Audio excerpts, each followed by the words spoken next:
Merci de rester avec nous. On passe au second sujet. Dans un autre cadre, je vous le disais, c'est un électricien qui se dit lui aussi menacé après avoir effectué des travaux chez un ressortissant malien vivant ici même à Conakry.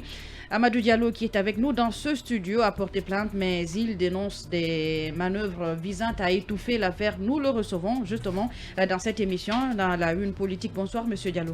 Bonsoir, madame. Alors, M. Diallo, expliquez-nous, vous êtes allé dans une concession, vous avez fait des travaux, vous êtes électricien, je le disais tout à l'heure, Oui. et il y a eu un différend entre vous et un membre de la famille. Revenez sur ce qui s'est passé. Ok, voici ce qui s'est passé. Dans le micro, s'il vous plaît. Lincoln. Allez-y. Allez-y. Voici ce qui s'est passé. Je travaille avec un Malien, on a fait un peu de temps ensemble. Bon, ce jour-là, j'étais en ville, il m'a appelé. Il me dit, ah, Diallo, ma femme a un problème d'électricité dans sa maison. Il faut venir voir qu'est-ce qui ne va pas. Dans quel quartier? À Nongotadi ici. Maintenant, je suis venu, j'ai fait les vérifications, j'ai retrouvé la panne, je l'ai appelé pour lui dire les pièces là, les 2 pièces font 70 000. Effectivement, il m'a donné l'argent, je suis parti payer la pièce, je suis venu remplacer. Maintenant, j'ai regardé dans toute la maison, même dans la maison de son petit frère là qui m'a attaqué. Quand j'ai fini, madame, j'ai demandé à madame, ça va? Elle me dit oui, c'est bon, maintenant c'est bon. J'ai pris ma moto, je devais aller à un autre rendez-vous aussi en ville. Au niveau du pont 8 novembre, le même monsieur m'a rappelé pour me dire, ah, là où tu as travaillé, ça ne va pas, il faut retourner encore, voir qu'est-ce qui ne va pas. Je me suis retourné automatiquement, je suis venu sur lui encore. Maintenant, quand je suis venu, j'ai trouvé la femme avec son enfant en train de regarder la télé. J'ai dit, ah, madame, c'est vous qui avez appelé votre mari pour lui dire que le courant que j'ai fait, c'est pas bon. Elle dit, non, moi je n'ai pas appelé mon mari. Moi, depuis que tu as quitté, on est en train de regarder la télé, tout est bon. Seulement que mon chauffe-eau a un problème. Après, demain, tu vas venir voir qu'est-ce qu'il faut faire pour le chauffe-eau. J'ai dit, ok, il n'y a pas de problème. Maintenant, j'ai fini avec la dame, je sortais dans la maison. Voici le jeune frère du patron là, arrêté devant la porte. Quand je suis sorti seulement, il me dit, ici c'est bon. J'ai dit, oui, c'est bon. Mais pourquoi tu as dépanné ici, tu n'as pas dépanné chez moi? Allons chez moi aussi. J'ai dit, mais on est parti chez toi, j'ai fini là-bas. Toi, ton problème, je connais. La maison là, je connais comme dans ma main. Le problème que tu as, ce n'est pas ce problème-là. Demain, on va faire ça. Il était 21h30 comme ça. J'ai dit, laisse-moi, je suis sorti chez moi depuis 7h. Je dois rentrer à la maison maintenant. Il me dit, non, tu ne rentres pas. Il faut que tu fasses mon travail. J'ai dit, mon frère, laisse-moi partir. Il s'est arrêté devant la moto. Est-ce que c'est dans la même concession? La même concession, oui. Dans la même cour, hein? Oui, c'est une grande cour. Donc, il s'est arrêté devant ma moto, il dit, tu ne sors pas. Bon, on a commencé à discuter, il a pris la moto, il y avait un fil qui était attaché derrière ma moto. Il a pris le fil là, il l'a jeté sur le toit, directement. Bon, ça, moi, je n'ai pas pris ça. J'ai dit, comme il a jeté sur le toit, peut-être demain, si je viens, je vais récupérer mon fil. Mais le sac que j'ai, mon sac à outils, il a voulu retirer ça aussi avec moi. J'ai dit, non, ça, je ne vais pas laisser, tu vas prendre mon sac là. Il a pris le sac, j'ai pris un côté, on a tiré. Quand on a beaucoup tiré, il avait un balai arrêté devant chez lui. Il a pris le balai là pour me frapper avec. Quand il a pris le balai, j'ai pris un côté, il a pris un côté, on a forcé jusqu'à le balai là se casser. Donc quand il a laissé le balai, Isaac est venu rentrer entre nous.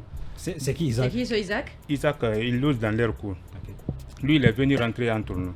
Maintenant, quand Isaac l'a poussé, lui, il est rentré directement en courant dans sa maison. Il est sorti avec un gros couteau comme ça, l'autre par une hache par là. Quand je l'ai vu, quand je l'ai vu venir, j'ai dit non, je ne veux pas m'arrêter devant lui, il va me tuer cadeau ici, c'est moi qui va perdre. À moi cause aussi. de la simple discussion, il était normal?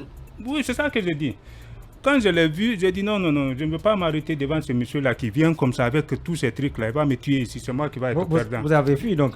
J'ai fui, oui, ça je reconnais, j'ai fui. J'ai fui, hein, je suis parti... À pied ou avec votre moto? Non, j'ai laissé la moto là-bas. J'ai fui, je suis parti rentrer dans la maison de la femme de son grand frère là. Elle a ouvert le salon comme ça, je suis rentré au salon. Celle-là a fermé le salon. Il est venu encore s'arrêter devant la porte du salon là. Il dit, toi tu n'es pas un homme, il fallait t'arrêter, j'allais te tuer ici. On est en Guinée, rien ne va sortir. Il y a des témoins par rapport à cette menace que vous dites, il y a des témoins? Oui, tout s'est passé devant les gens. Les gens étaient là-bas. Je ne suis pas en train d'inventer quelque chose. Ce qui s'est passé, c'est ça que je suis en train de dire. Ok. Maintenant, J'étais au salon, j'ai le numéro du commandant du Ratoma Centre, Kaba. Comme je me suis vu menacé avec le couteau, moi je n'ai pas de force pour m'arrêter devant ce monsieur-là il va me tuer. Et vous avez eu raison. Hein. Le commissariat du Ratoma Centre, hein? Du Ratoma Centre. Quand vous avez appelé pour qu'il vienne à votre secours, c'est ça? Voilà, j'ai appelé monsieur Kaba. Effectivement, il a envoyé une équipe. L'équipe là est venue, le gars était là, son frère aussi est venu. C'est son grand frère même qui a récupéré les armes blanches avec lui. Les armes blanches là avec lui. Ok, quand ils sont venus, moi, la première des choses que j'ai dit, monsieur, lui il m'a attaqué avec une arme blanche. Maintenant, ce que moi je veux, avant tout d'abord, chercher à récupérer l'arme là avec lui.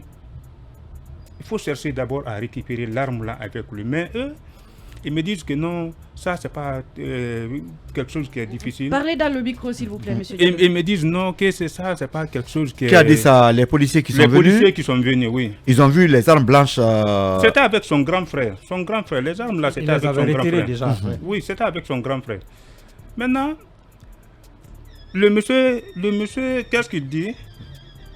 Excusez-moi. Allez-y, coupez ça. Allez-y, oui, oui. Allez-y. Nous vous écoutons, allez-y. Le monsieur maintenant, le chef de mission qui est venu, il dit à ce monsieur maintenant, toi tu montes dans ma voiture, on va aller ensemble. C'est lui qui vous a agressé quoi? Oui. Non, le chef de mission qui est venu avec la police. Qui devait monter dans sa voiture? Il est monté dans la voiture du patron, du grand frère de monsieur qui m'a attaqué. Le propriétaire de la maison. Voilà. Maintenant, le chef de mission est monté dans sa voiture. On a fait le tour d'ici. On est venu chez sa deuxième femme. Moi, j'étais derrière elle sur ma moto. On a fait tout le tour. Après, on est parti au commissariat. Quand on est rentré au commissariat, j'ai compris, c'est comme si les gens ont fini de négocier ma vie entre eux. Négocier votre vie? Oui, ou c'est ça que l'affaire? moi, je prends ça comme ça. Ça dit, non, lui, comme il n'est pas... Ils ont cherché à régler ça entre eux, à votre insu, alors que c'est vous qui avez été agressé. Merci. C'est que vous voulez nous faire comprendre. Hein? Merci, oui. Maintenant, on est rentré au bureau, j'ai expliqué. Le monsieur aussi avec son frère, ils sont venus s'asseoir au bureau là-bas comme si c'est eux-mêmes qui commandent le bureau là. Parce que le gars, ce que j'ai vu, moi, ça m'a énervé. Ça ne se fait pas. Micro. Pourquoi? Le monsieur, il commissionne quelqu'un qui part d'abord payer 2 bières pour lui. Il envoie dans le bureau de commandant. Attendez, 2 bières au commissariat? Oui, ça j'ai vu. Au bureau de commissaire Kaba? Oui.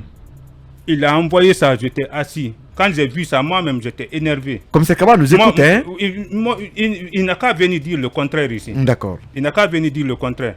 Moi, j'ai fait 14 ans, je suis à l'aventure. J'étais à Dakar. J'ai fait l'aventure. Donc finalement, l'affaire, quelle a été la suite de l'affaire? Maintenant, la suite de l'affaire, quand j'ai vu, ils m'ont appelé, Kaba m'a appelé pour me dire non, il faut laisser ça, c'est pas grave, comme il t'a pas blessé, donc laisse tomber le problème là. J'ai dit, ok, mon grand frère est venu. Mon grand frère aussi m'a parlé.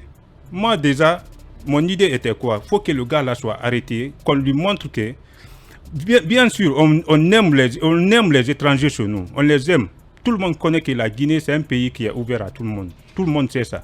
On n'est pas méchant. Mais quand même, qu'on montre aux gens qu'ils ne peuvent pas venir ici, dans la maison de quelqu'un, le menacer de mort encore. Non, que ça, là, ça se laisse. Des malentendus entre clients et, comment je vais dire, et des ouvriers, ça arrive tout le temps. C'est pas parce que c'est un Malien ou... Oui, mais quand même. Oui, je comprends. Est-ce que vous avez... Voilà, c'est ça que je dis maintenant. Au niveau du commissariat, comme c'était la nuit, ils ont cherché à arranger ça. Maintenant, le matin, je suis revenu pour reprendre le fil, parce que c'est le fil de quelqu'un, d'une fille là, qui a fait une chambrette quelque part là, là où je devais installer. Donc la fille m'a mis pression, donc j'ai dit ok, je vais partir pour prendre le fil. Mais je ne peux pas récupérer le fil pour aller faire le travail. J'étais obligé de prendre un autre 150 000, aller acheter le fil pour faire le travail de la fille là. Est-ce que vous voyez? Maintenant, je suis venu ici, j'ai fait une plainte au commissariat. De Nongo ici. De Nongo ici. J'ai fait une plainte, j'ai donné à un colonel. J'ai mis 100 000 francs sur ça. Moi et le colonel, on s'est déplacés, on est parti. Est-ce que c'est lui qui vous a dit de payer cette montant? Oui, c'est ça. Oui. Habituellement, c'est qu'on fait payer aux gens quand vous portez une plainte. Moi, j'ai payé 100 000. Mais c'est rendu obligé. Ça a été annulé par les autorités. Moi, j'ai payé 100 000. Pourtant, ça arrive, encore. Moi, j'ai payé 100 000. Ça veut dire qu'on continue de payer. Oui, la suite de l'affaire, parce qu'il va être l'heure pour le journal. Moi, j'ai payé 100 000. Maintenant, moi et le monsieur, on est parti, il a déposé la plainte. Qu'est-ce que le Malien il fait? Il appelle Kaba. Kaba appelle, je ne sais pas qu'est-ce qui s'est passé entre eux. Le monsieur me dit, lui, il a été dessaisi de ce problème que d'aller voir ailleurs. Lui, il ne peut rien faire. Donc moi aussi, j'ai dit, comme ça, là, je vois dans mon pays, ok.